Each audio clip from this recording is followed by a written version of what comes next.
राधे राधे। आप सभी कैसे हैं? कान्हा जी कृपा से अच्छे ही होंगे। जैसे कि आप सभी भक्त जानते हैं कि मोहिनी एकादशी आने वाली है, जो 19 अप्रैल की है और दिन है उस रविवार। यह एकादशी वैशाख माह के शुक्ल पक्ष की एकादशी मोहिनी एकादशी मानी जाती है। मोहिनी एकादशी पर आप अपने कान्हा जी का पंचामृत से अभिषेक कराएं और उन्हें मोहिनी का रूप दें। मोहिनी एकादशी को कहा जाता है कि ये मन को मोहने वाली है। इसकी कई कथाएं हैं, जिनमें से मैं आप सबको एक सुना देती हूँ। जैसे कि आप सभी जानते हैं, जब समुद्र मंथन हुआ था तो उसमें से रत्न निकले थे, बहुत सारे रत्नों की प्राप्ति हुई थी। उसी में से धन्वंतरी जी निकले थे, जो अमृत कलश लेकर निकले थे। और अमृत कलश को देख करके जो राक्षस और देवता दोनों में आपस में युद्ध शुरू हो गया। तब भोलेनाथ ने नारायण से कहा कि नारायण कुछ कीजिए। तब नारायण ने अपना मोहिनी रूप लिया था और मोहिनी रूप लेने के बाद में उन्होंने देवता और दोनों से अमृत कलश ले लिया और उस अमृत कलश को उन्होंने अमृत को देवताओं को पिलाया था। एक बार तो उन्होंने ये मोहिनी रूप तब लिया था।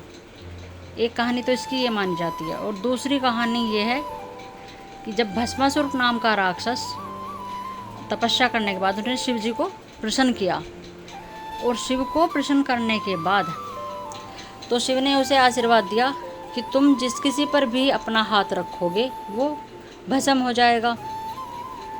तब भस्मासुर ने शिव से कहा, तो ठीक है प्रभु, आपका वरदान मैं देख लेता हूँ कि ये सच भी है या नहीं है। तो शिव ने कहा कि कैसे देखोगे? तो भस्मासुर ने कहा कि मैं आपके ही सिर पर हाथ रख कर देखूँगा। तो तब शिव उससे बच कर के गुफाओं में चले गए। तब उन्होंने नारायण को फिर याद किया। उसके बाद में नारायण ने फिर मोहिनी अवतार लिया, और मोहिनी अवतार लेने के बाद उन्होंने उसके साथ में मोहिनी रूप उनका इतना सुंदर था कि उसे देखकर हर कोई मोहित हो जाता था। तो भस्मासुर उनका मोहिनी रूप देखकर उस पर मोहित हो गया, और जब वो मोहित हो गया तो वो उसके पीछे पीछे चलने लगा। तो मोहिनी ने कहा कि तुम मुझे तक प्राप्त कर सकते हो, जैसा नृत्य मैं करती हूँ तुम्हें ऐसा ही नृत्य करना होगा। तो भस्मासुर ने कहा ठीक है, जैसा तुम करोगी मैं वैसा ही करूँगा। तब मोहिनी ने नृत्य करना शुरू किया, और जब मोहिनी नृत्य कर रही थी तो जैसा वो करती वैसा ही भस्मासुर करता। तो मोहिनी ने नाचते नाचते अपना हाथ जो अपने सर पे रखा, उसी को ही देख करके भस्मासुर ने भी अपना हाथ अपने सिर पर रख लिया और वो भस्म हो गया। इस तरह से मोहिनी ने भस्मासुर को समाप्त किया। तो मोहिनी रूप एक बार उन्होंने तब लिया।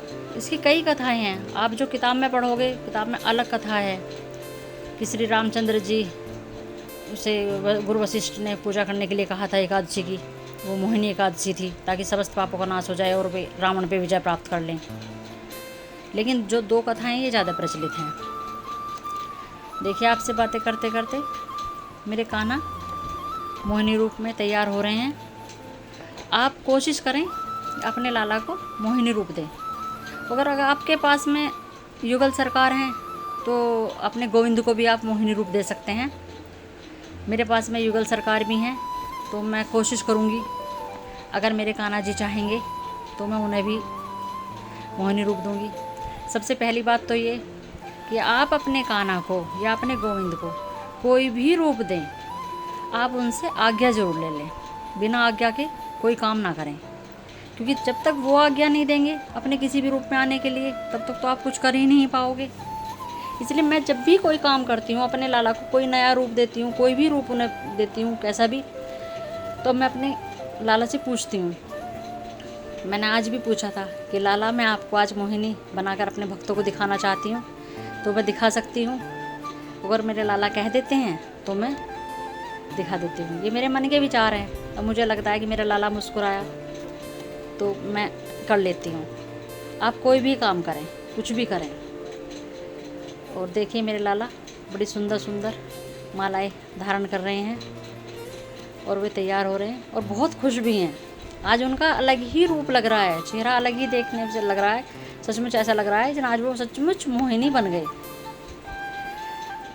तो ये देखिए, और मोहिनी में आप एक कलश ले लें। कलश तो देखिए मेरे पास नहीं था, मैंने छोटी जो घंटी ली है, इनकी जो जल की घंटी होती हैं पूजा की, वो ही ली है।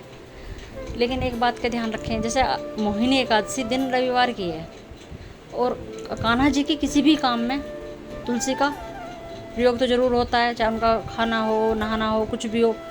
तो आप उनका स्नान हो जाए, आप उन्हें स्नान कराएं तब भी तुलसी का प्रयोग करेंगे। खाना मतलब भोजन खिलाएंगे तब भी तुलसी का प्रयोग करेंगे।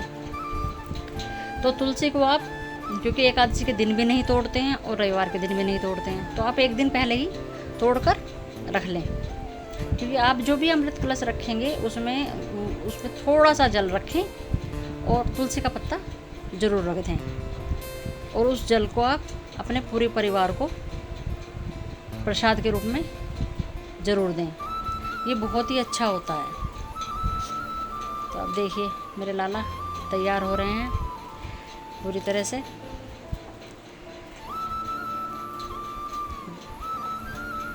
हो गए तैयार। देखिए अब ये तैयार होंगे पूरे। इस तरह से आप उन्हें मोहिनी रूप दें। आज उन्होंने कानों में बड़े बड़े झुमके पहने हैं, जो मेरे बड़ी राधा रानी के हैं, युगल सरकार के। क्योंकि मेरे काना थोड़े बड़े हैं, तो मेरी जो राधा रानी हैं वो बाल स्वरूप में है, तो वो तो 6 नंबर की हैं, उनके तो आते नहीं हैं। और जो बड़े मेरे युगल सरकार हैं वो 12 इंच के हैं, उनकी सब ज्वेलरी वगैरह सब आ जाती हैं। देखिए अब तैयार हो रहे हैं।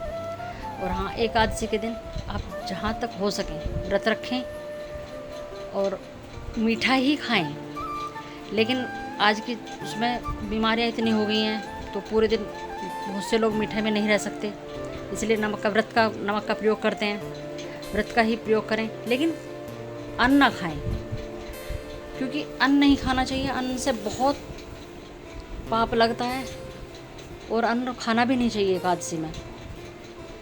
ये लीजिए, मेरे कान्हा पूरी तरह से मोहिनी रूप में तैयार हो गए और कितने सुंदर लग रहे हैं। लग ही नहीं रहे हैं ये मेरे कान्हा भी कान्हा है। कितना प्यारा रूप लग रहा है मेरे भोला भाला कान्हा।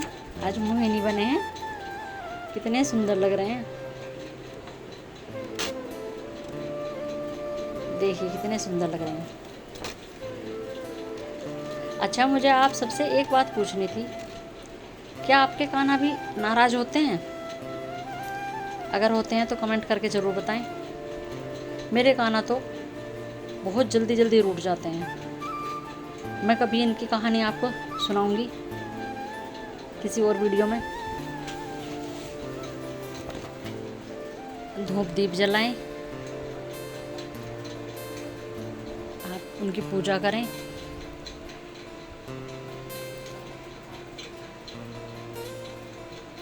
देखिए इस तरह से धूप दीपक जलाकर आप उनकी पूजा करें।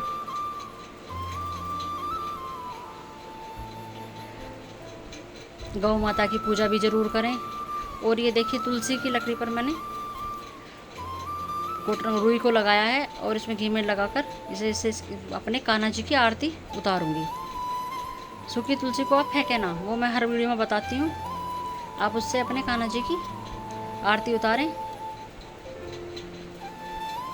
और ये कलश रखा है, इसमें देखो तुलसी का पत्ता, और मैं अपने कान्हा के नज़र का टीका लगा रही हूँ, क्योंकि आज सुंदर ही इतने लग रहे हैं। मुझे खुद यकीन नहीं आ रहा कि मेरे कान्हा जी ये मेरे ही कान्हा हैं जो इतने प्यारे लग रहे हैं। इसलिए मैं उनकी नज़र का उतार रही हूँ। अब मैं उनकी आरती उतार लूँगी, आरती कर लूँगी अपने प्रभु की।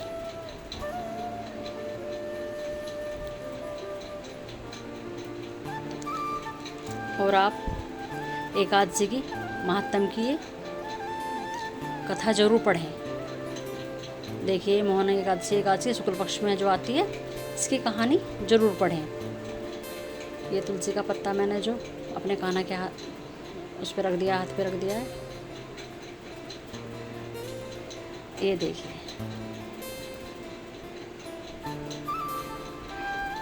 अब मैंने पूजा कर ली है। आप सब भी इस तरह से अपने प्रभु की पूजा करें, अपने कान्हा जी की पूजा करें